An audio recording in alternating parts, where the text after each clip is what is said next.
নমস্কাৰ। সমূহ শ্ৰোতালৈ প্ৰীতিভৰা সম্ভাষণ যাচি মই নিভাই আজিৰ বুলনি মুকলি কৰিছোঁ।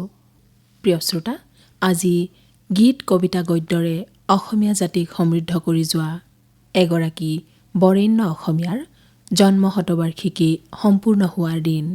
তেওঁ একেধাৰে কবি, গীতিকাৰ, শিক্ষাবিদ, অনুবাদক, নিবন্ধকাৰ কেশৱ মহন্ত। 1926 চনৰ 20 জানুৱাৰীত শোণিতপুৰ জিলাৰ মেজিকাজান চাহ বাগিচাত জন্ম হৈছিল তেওঁৰ। প্ৰকৃতি আৰু মানৱতাক লৈ শতাধিক গীত ৰচনা কৰি যোৱা কেশৱ মহন্তই মোৰ যে কিমান হেঁপাহ শীৰ্ষক গীতৰ পুথিৰ বাবে 1993 চনত সাহিত্য একাডেমী বঁটা লাভ কৰিছিল।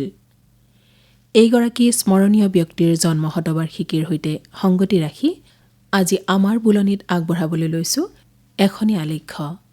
এয়া শুনক, কেশৱ মহন্ত, গান কবিতাৰে জনতাৰ কথা কোৱা মানুহজন।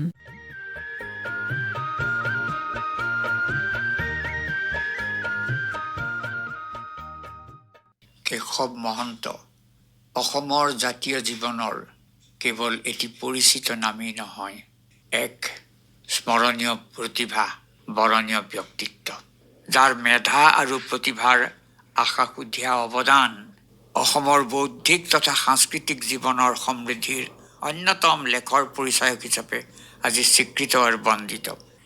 এগৰাকী সফল তথা জনপ্ৰিয় গীতিকাৰ হিচাপে উক্ত অভিধাৰে মহন্তদেৱ সুপৰিচিত যদিও তেখেতৰ আন কোনোটো গুণেই ওলাই কৰিব পৰা বিধৰ নহয়। সমান্তৰালভাৱে তেখেত এগৰাকী সাৰ্থক তথা জনপ্ৰিয় কবি, সামাজিক দায়বদ্ধতাৰে প্ৰণোদিত মুক্তমনা সমালোচক, নাট্যকাৰ, আলেখ্য, সংগীতালেখ্য আৰু নাট্য আলেখ্য ৰচক, অনুবাদক, সুদক্ষ সম্পাদক, সামাজিক ৰাজনৈতিক সংগঠক, একালৰ সাম্যবাদৰ সক্ৰিয় কৰ্মী আৰু পিছলৈ সক্ৰিয় প্ৰবক্তা, দ্ৰষ্টা আৰু স্ৰষ্টা। গীতিকাৰ হিচাপে ৰাষ্ট্ৰীয় প্ৰেক্ষাপটত স্বদেশ প্ৰেম, অসমীয়া হোৱাৰ সুবাদত নিৰহ নিপানী, জাতি মাটি ভাষা সাহিত্য সংস্কৃতি প্ৰেম, ৰোমাঞ্চ, নিসৰ্গ প্ৰীতি আৰু সৰ্বোপৰি ব্ৰাত্য নিঃস্ব ৰিক্তজনৰ প্ৰতি সস্নেহ সহানুভূতিৰ মাধ্যমেৰে বিশ্বমানৱৰ প্ৰতি প্ৰেম আদি বিষয়েই তেখেতৰ সৃষ্টিৰ মূল উপজীব্য যদিও উক্ত সমুদায় গুণ বা বৈশিষ্ট্য কবি গীতিকাৰগৰাকীৰ প্ৰায়বোৰ সাহিত্য কৰ্মতে পৰিব্যাপ্ত হৈ থকা দেখা যায়। হয়, প্ৰসিদ্ধ গীতিকাৰ কীৰ্তিকমল ভূঞাৰ এই কথাখিনিয়েই ঠাউকতে যেন কবি গীতিকাৰ কেশৱ মহন্তৰ বিষয়ে ক'বলগীয়া সকলো কথাৰ সাৰখিনি তুলি ধৰিছে। কেশৱ মহন্ত নিঃস্ব নিৰালম্বজনৰ কথা গীত কবিতাৰে কোৱা মানুহজন, এগৰাকী সংবেদনশীল কবি, দৰদী গীতিকাৰ, আপোচহীন ব্যক্তি, যাৰ কলমেৰে নিগৰা প্ৰাণস্পৰ্শী গীতৰ শাৰী অথবা কবিতাৰ পংক্তিয়ে চুই যায় প্ৰতিজন শ্ৰোতাৰ অন্তৰ, তুলি যায় গভীৰ ভাৱৰ অনুৰণন।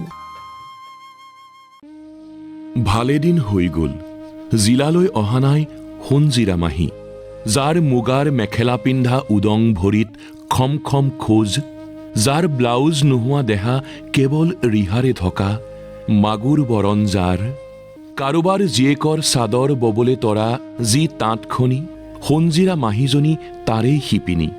তামোলৰ পিক মাৰি পৰৰ মাটিত মহাদেৱে চাই লয় যি বোকাখিনি, সোণজিৰা মাহীজনী তাৰেই ৰোৱনী। কপাহী মেখেলাখনি যাৰ ৰং বগা, আধাৰো অধিক তাৰ বোকাৰেই ঢকা, ঢেঁকী তাঁত পথাৰৰ কাম যাৰ কলিয়াৰ বাঁহী, সদায় ওঠত যাৰ লাগি থাকে তামোলৰ ৰাগি লগা মুখ তোল মিছ মিছ হাঁহি, সেইজনী লচপচ সোণজিৰা মাহী। পেটৰ জোৰণি যদি এমুঠি লখিমী হয়, বুকুৰ জোৰণি হ'ব যদি একেদিনে শেষ হয় 12 আশী কঠীয়াৰ ভূঁই, তথাপিও ভঁৰালত এবছৰো নাই যাৰ এমুঠিও ৰাহি, ভালেদিন হৈ গ'ল জিলালৈ অহা নাই সেইজনী সোণজিৰা মাহী। কি নাছিল তেওঁৰ গীত কবিতাত? সোণজিৰা মাহী, গুলচীবাই, পৰৰ চেনেহ কঢ়িওৱা সেই ডাকুৱালজনৰ দৰে সাধাৰণ জনতাৰ সুখ দুখ হাঁহি কান্দোনৰ কথাৰ পৰা প্ৰকৃতি প্ৰেম আৰু দেশাত্মবোধলৈ সকলো কথাই সামৰি লৈছে তেওঁৰ গীত আৰু কবিতাই। তেওঁ বুজিছিল সৰু মানুহৰ মনৰ কথাবোৰ, চিনিছিল চহা জীৱনৰ অনুপম অনুভৱৰ উপমাবোৰ। সেইটো লিখিব পাৰিছিল। আগলতি চিত লৰচৰ কৰাৰ কথা, মৈ দিয়া বোকাই মন কঢ়াৰ কথা, অথবা ল'ব পাৰিছিল কোমল ধানৰ কঠীয়া পৰাৰ খবৰ।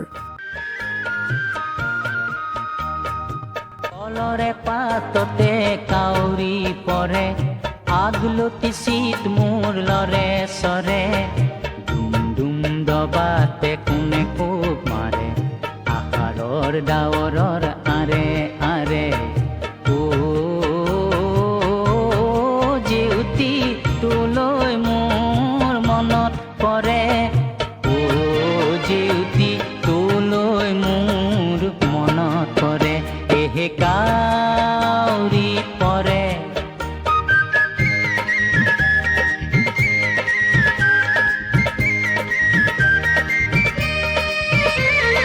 পাখিত লগাই পাখি জাকি মাৰি উৰে, বগ জাকি মাৰি উৰে, উৰণীয়া মন মোৰ বান্ধিব নোৱাৰো, উৰণীয়া মন মোৰ বান্ধিব নোৱাৰো, অ জেউতি তোৰ কাষলৈ উৰা মাৰে, এহে কাউৰী পৰে।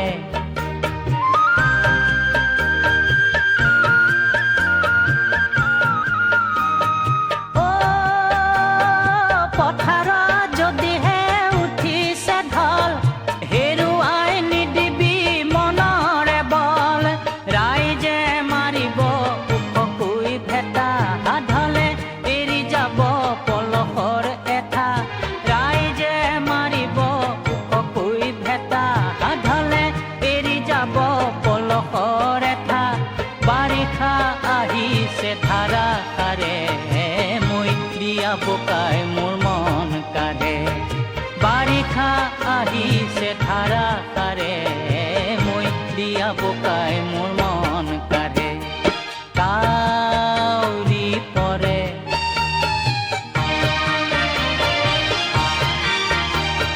চকুৰে নেদেখা দূৰণিতে, আছোহি পিয়নৰ চাকুৰিতে, চকুৰে নেদেখা দূৰণিতে, আছোহি পিয়নৰ চাকুৰিতে, কোমল ধানৰ কঠীয়া পৰালি নে নাই, বকুল বৰাৰ গোচ ললি নে নাই, মন মোৰ পিছ পিছ কৰে, কাউৰী পৰে।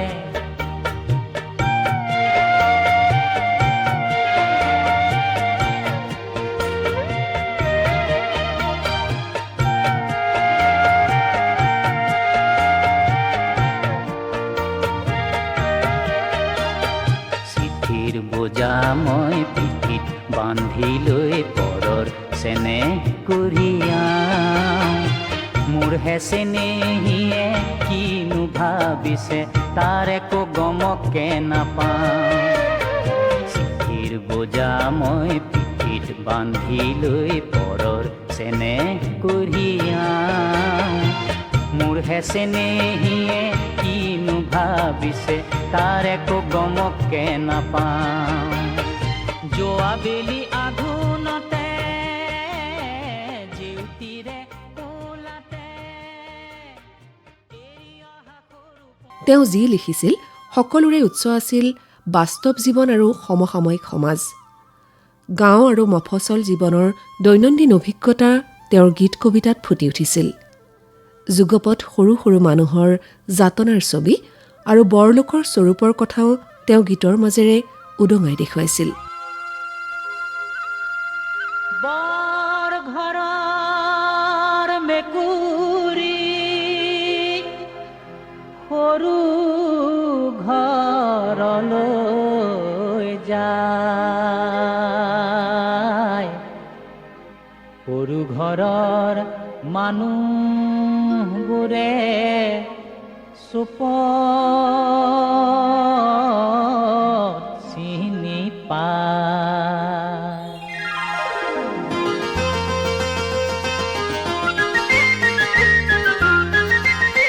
বৰ ঘৰৰ মেকুৰী সৰু ঘৰলৈ যায়, সৰু ঘৰৰ মানুহবোৰে চুপত চিনি পায় সহজ সহজ মানুহবোৰে খোজত বুজি পায় সহজ সহজ মানুহবোৰে খোজত বুজি পায় বৰ ঘৰৰ মেকুৰী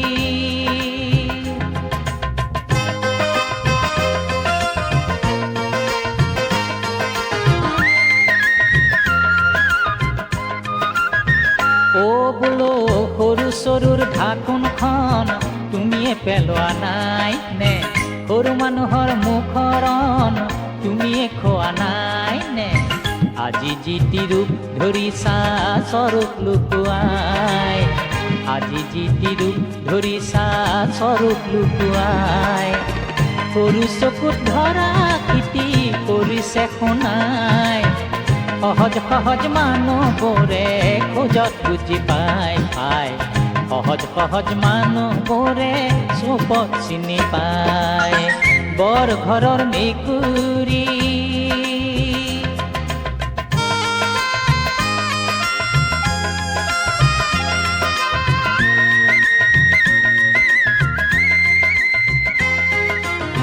বিড়ালীৰ তেজ নীলা নাকত নাই লাজ বিড়ালী পৰৰ খোৱা নিজে নকৰে কাজ বিড়ালীৰ তেজ নীলা নাকত নাই লাজ বিড়ালী পৰৰ খোৱা নিজে নকৰে কাজ বিড়ালে তপস্যা কৰে মৎস্যকণ পায় বিড়ালে তপস্যা কৰে মৎস্যকণ পায় খাটি খোৱা মানুহবোৰে সেইটো বুজি পায় সহজ সহজ মানুহবোৰে খোজত বুজি পায় সহজ সহজ মানুহবোৰে খোজত বুজি পায় বৰ ঘৰৰ মেকুৰী সৰু ঘৰলৈ যায় সৰু ঘৰৰ মানুহবোৰে চুপত চিনি পায় সহজ সহজ মানুহবোৰে খোজত বুজি পায় সহজ সহজ মানুহবোৰে খোজত বুজি পায় বৰ ঘৰৰ মেকুৰী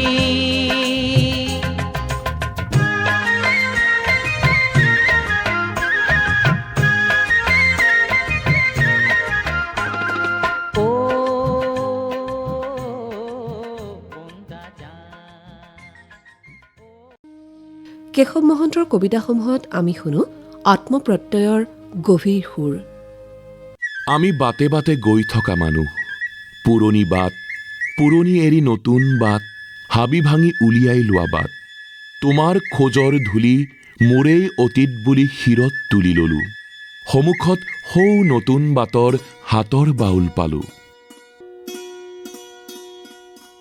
আশাবাদী আছিল তেওঁ আৰ্থিক দৈন্যই কোঙা কৰাৰ সময়তো কোনো প্ৰলোভনে তলাব নোৱাৰাকৈ নিজৰ স্থিতিত আছিল অটল অবিচল আহকচোন কেশৱ মহন্তৰ কনিষ্ঠা কন্যা মনজ্যোৎস্না মহন্তৰ মুখেৰে শুনো তেওঁৰ গভীৰ জীৱনবোধৰ আৰু আপোচহীন আদৰ্শৰ কথা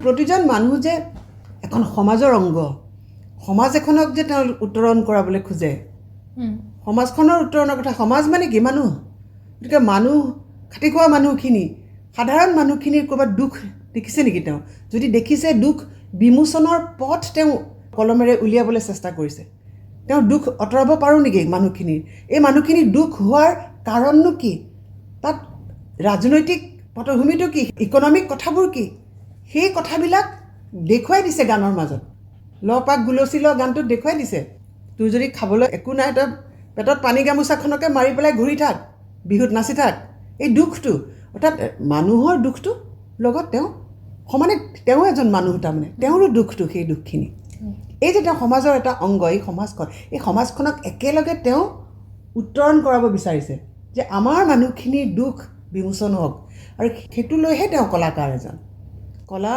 তেওঁৰ এটা মাধ্যম সেই মাধ্যমটোতে তেওঁ কি ক'ব খুজিছে যে উন্নতি হওক সমাজখনৰ নিজৰ দেশখনৰ কথাবিলাক নিজৰ দেশৰ প্ৰতি ভাল পোৱা গতিকে দেশখনত যদি কিবা দেখিছে ঘূণে ধৰিছে কোনোবা এটা অংশত তেওঁ সেইটো আঙুলিয়াই দিছে সাধাৰণ মানুহখিনিক দেখুৱাই দিছে চা আমাৰ দুখ হোৱাৰ কাৰণ কিন্তু এইটোহে এইটো যদি শেষ হৈ যায় তেতিয়াহ'লে আমাৰ সুখ আহিব জীৱনলৈ সাম্যবাদ শ্লোগান কৰা নাই কেতিয়াও, সাম্যবাদ বা সমাজবাদৰ কোনো শ্লোগান ধৰ্মী তেওঁৰ কোনো তুমি গীত বা কবিতা নোপোৱা, কিন্তু গীতৰ মাজত সেয়ে আছে, সাম্যবাদ নিহিত হৈ আছে। তেওঁ বিশ্বাস কৰে যে সাম্যবাদ আহিলেই এই সকলো দুখ নোহোৱা হ'ব, কিন্তু মানুহৰ দুখৰ কথা খুচৰিছে, উলিয়াইছে, মানুহৰ লগত সমানে আছে। দুখীয়া তোৰ মন মৰা তোৰ লগ নাই নেকি, তোৰ আছে লগ, গোটেই বিশ্ব জুৰি লগ আছে। তেওঁ গানৰ মাজতে কৈছে তেনেকৈ, কান্দিবি কিয় তই, তোৰ দুহাতেৰে অন্ন যোগাও, তোৰ দুহাতেৰে পণ্য যোগাও। পুঁজিপতিসকলৰ কথাও তাৰ মাজত লৈ আনিছে।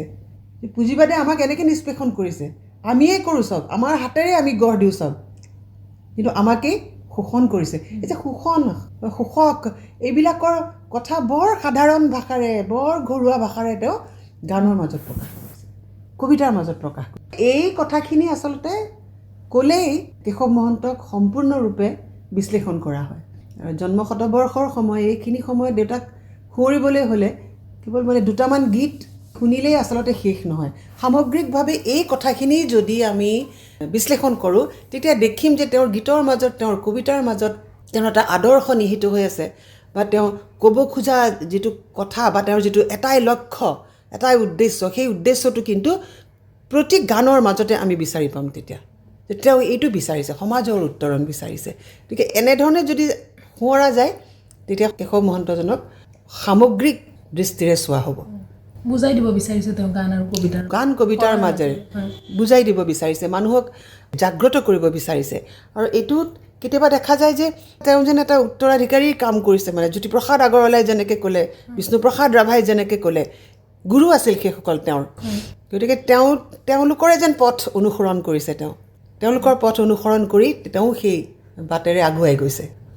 জীয়ৰী হিচাপে আপোনালোকক কি ধৰণে শিক্ষা দিছিল? যিখিনি আপুনি ক'লে যে তেওঁ আদৰ্শ গান কবিতাত আছে, সেই আদৰ্শখিনি আপোনালোকক কেনেকৈ পাৰিবাৰিক জীৱনত কিদৰে দিছিল? সেইটোৱে, দেউতাৰ জীৱন দৰ্শনটোৱে বেলেগ আছিলে। দেউতাই এই যে বৈষয়িক সুখ স্বাচ্ছন্দ্য, এইবোৰ কথা সুখ বুলি নাভাবিছিলে দেউতাই।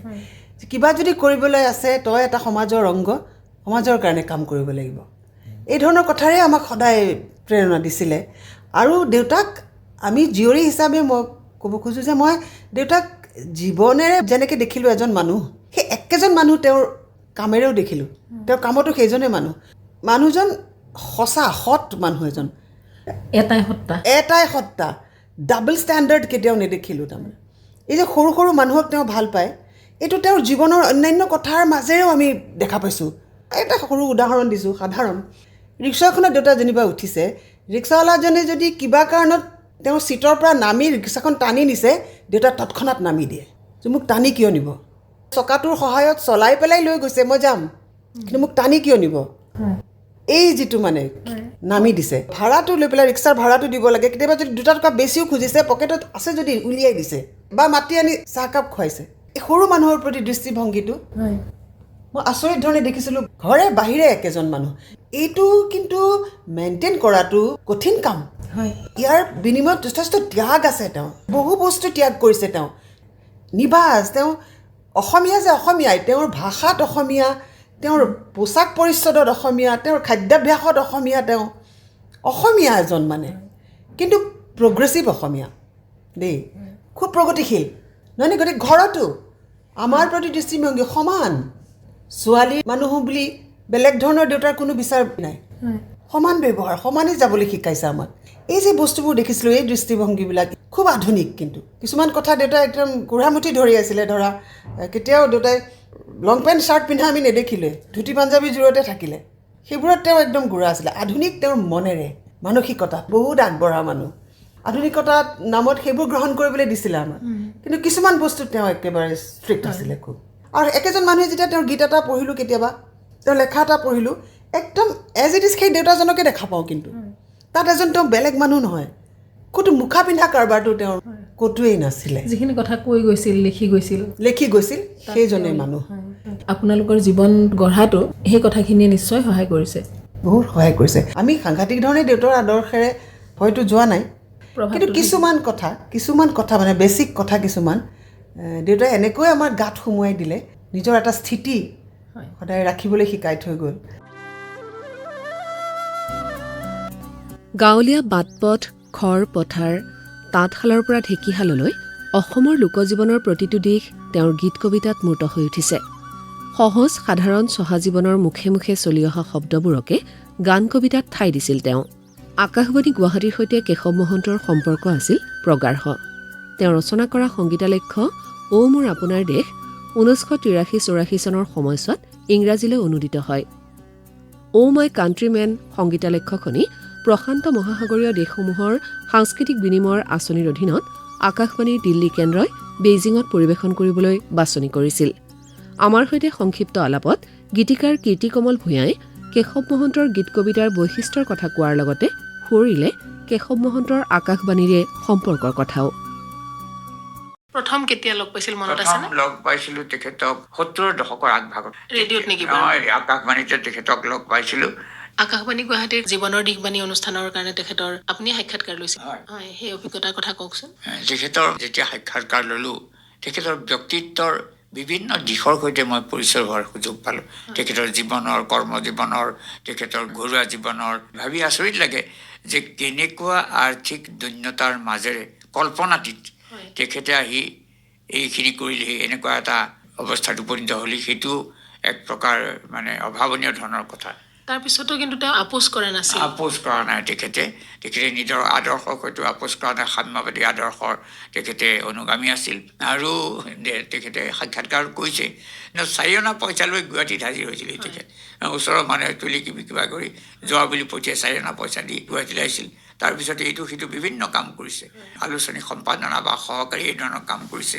তাৰপিছত ডন বস্কো স্কুলৰ শিক্ষক হৈছে। এনেকৈ বিভিন্ন কাম কৰি তেখেতে এটা অৱস্থালৈ আহিছে আৰু তাৰপিছত ইউনিভাৰ্চিটিত কাম কৰিলে, প্ৰকাশন বিভাগত গুৱাহাটী ইউনিভাৰ্চিটিত। গতিকে এই যিটো সংগ্ৰামটো সঁচাকৈ মই ভাবোঁ নতুন প্ৰজন্মৰ এতিয়াও আৰ্হিস্বৰূপ হৈ থাকিবৰ যোগ্য তেখেতৰ সংগ্ৰামী জীৱনটো। মানুহ আৰু প্ৰকৃতি তেওঁৰ সৃষ্টিৰ বিষয়বস্তু আছিল, মূল উপজীব্য আছিল। সাধাৰণজনৰ কথা তেওঁ লিখিছিল। এই সাধাৰণ শব্দ, তেনে ব্যৱহৃত শব্দবোৰত যিটো ৰাইজৰ মুখৰ মাত বুলি কয়, এই শব্দবোৰ যে তেখেতে এটা গভীৰ অৰ্থব্যঞ্জক ভাৱ প্ৰকাশ কৰিব পাৰিছিল। মানে জীৱন জগতৰ সৈতে জড়িত বিভিন্ন প্ৰশ্নৰ উদ্ৰেক কৰিছিল। তাৰ ওপৰত তেখেতে ভিত্তি কৰি গীত মাত লিখিছিল। এতিয়া সৰু কথাতে ইমান নাও যে ঘাটত লাগিল গধূলিৰ আগে আগে, ইমান পৰেও আহি নাপালাহি আৰু নাহিবাই চাগে। একেবাৰে সাধাৰণ বাক্যটো, কিন্তু এটা ব্যঞ্জনা আছে, তাত গৃহ অৰ্থ আছে। ঠিক তেনেকুৱা এটা গীত, সেইটো গীতৰ কথা খগেন মহন্তদেৱে প্ৰায়ে কৈছিল। আজি তুমি চাগে দেখিছা মোৰ সপোন, আজি বাৰিষাৰ প্ৰথম বৰষুণ। এই ধৰণৰ এই দুটা শাৰীত বহুত কথা কৈছিলে। এই ধৰণৰ তেখেতৰ তাত ব্যক্তিগত প্ৰেমৰ কথাও আছে, দেশপ্ৰেম আছে, বিভিন্ন বিষয় লৈ তেখেতে লিখিছিল। আৰু প্ৰকৃতি এটা তেখেতৰ এটা বিশেষ বিষয় আছিল। এইখিনি তেখেতে জীৱনক ভাল পাইছিল কাৰণে তেখেতে বোধহয় তেখেতে নিশ্চয় এনেকৈ এটা উঠিব পাৰিলে, থিয় হৈ নিজৰ কথাখিনি ক'ব পাৰিলে, তেখেতৰ ব্যক্তিত্ব প্ৰকাশ কৰিব পাৰিলে। এইটো এটা ডাঙৰ কথা। তেখেতৰ সংগ্ৰামী মনটোক আৰু জীৱনটোক আৰু তেখেতৰ সাহসটোক মই সদায় সন্মান কৰোঁ। আৰু মই ভাবোঁ অসমীয়া জাতিয়েও নিশ্চয় তেখেতক এইকাৰণে বিশেষ সন্মান কৰে। তেখেতৰ যিটো আদৰ্শৰ প্ৰতি টান বা যিটো কনভিকশ্যন, সেইটোকো মই শ্ৰদ্ধা কৰোঁ।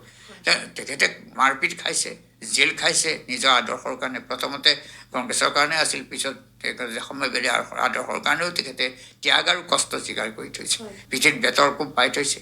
সকলো ফালৰ পৰা বিবেচনা কৰি তেখেতক মই কি ক'ম, এগৰাকী মানে জীৱনক ভাল পোৱা, মানুহক ভাল পোৱা, পৃথিৱীক ভাল পোৱা এগৰাকী পূৰ্ণ মানৱ বুলিয়েই মই ক'ব খোজোঁ। আৰু মানুহৰ ভৱিষ্যতৰ ওপৰত আস্থাশীল, মানুহৰ শুভবুদ্ধিৰ ওপৰত আস্থাশীল, মানুহৰ ভাল ভৱিষ্যতৰ ওপৰত আস্থাশীল এগৰাকী ব্যক্তি আছিল। নৈৰাশ্যবাদ তেওঁৰ নাছিল, সদায় আশাবাদী আছিলে। হয়। ধন্যবাদ আপোনাৰ মন্তব্যৰ কাৰণে। ধন্যবাদ মোক এইখিনি ক'বলৈ সুবিধা দিয়াৰ কাৰণে। অসমীয়া কাব্য আৰু গীতি সাহিত্য উভয় দিশকে কালজয়ী ৰচনাৰে সমৃদ্ধ কৰি থৈ যোৱা বিৰল সৃষ্টিশীলতাৰ অধিকাৰী কেশৱ মহন্তৰ ভাৱগধুৰ গীতৰ সংখ্যা যিমান, সিমানেই জনপ্ৰিয় গীতৰ সংখ্যাও। বহু অসমীয়া চলচ্চিত্ৰৰ বাবে তেওঁ ৰচনা কৰা সুমধুৰ গীত আজিও শ্ৰোতাৰ মনৰ নিচেই কাষৰ। প্ৰগতিশীল চিন্তাৰ অগ্ৰদূত এইগৰাকী বৰেণ্য অসমীয়াৰ জন্ম শতবৰ্ষত আকাশবাণীৰ তৰফৰ পৰা সশ্ৰদ্ধ প্ৰণিপাতেৰে আমাৰ এই বিনম্ৰ আয়োজন সামৰিছোঁ তেওঁৰে এটি অনুপম গীতেৰে। সোণৰে গঢ়ালো খচৰুৱা খাৰু, বৰলোকে পিতলৰ বোলে, বৰলোকৰ তলত শুনে চিকেমিকাই দাই লাগে সমাজত গলে লপাক গুলচিল বিহু তুলিতাহি খগুন পৰিছেহি জোৰে জোৰে মৰাখ মন তামোল হয় খালি দেখুৱাবি মোক খালি কথাটো কবাই গুলচি ঐ এই বেলি মোক খালি কথাটো ক আকৌ বাই গুলচি ঐ এই বেলি মোক খালি কথাটো ক ঘূৰি বাই গুলচি ঐ এই বেলি মোক খালি কথাটো ক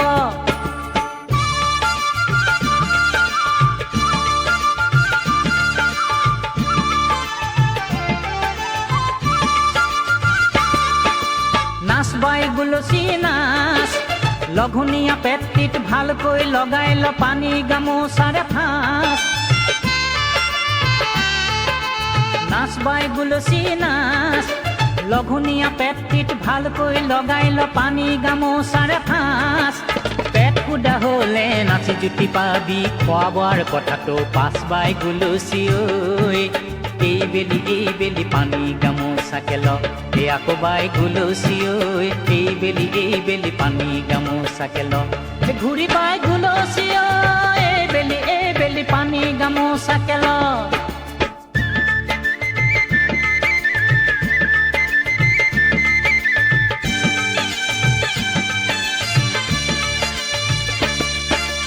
গা বাই গুলচি গা কটনা কাটিলি বান চুনা পালি তাৰে হেগুন গান গা গা বাই গুলচি গা কটনা কাটিলি বান চুনা পালি তাৰে হেগুন গান গা তাকো যদি গাবলৈ গাত বল নাপাও বতাহ একাহিকে খাবাই গুলচি ঐ এই বেলি বতাহ একাহিকে খা আকৌ বাই গুলচি ঐ এই বেলি বতাহ একাহিকে খা ঘূৰি বাই গুলচি ঐ এই বেলি বতাহ একাহিকে খা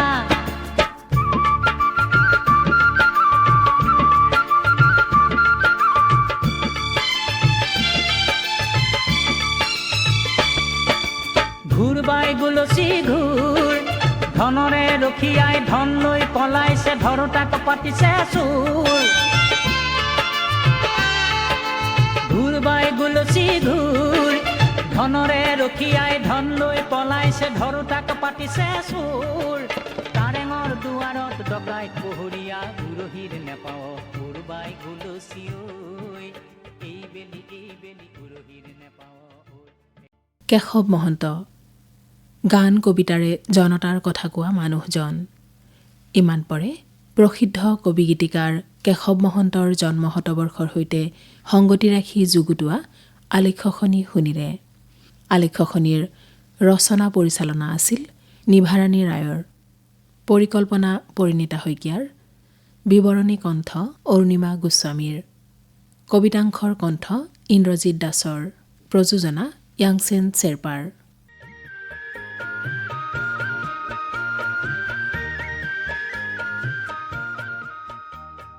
শ্ৰোতাসকল আজিলৈ আমাৰ বুলনিৰ সময়ো উকলিল বুলনি সামৰি মই নিভাই আজিলৈ বিদায় লৈছোঁ নমস্কাৰ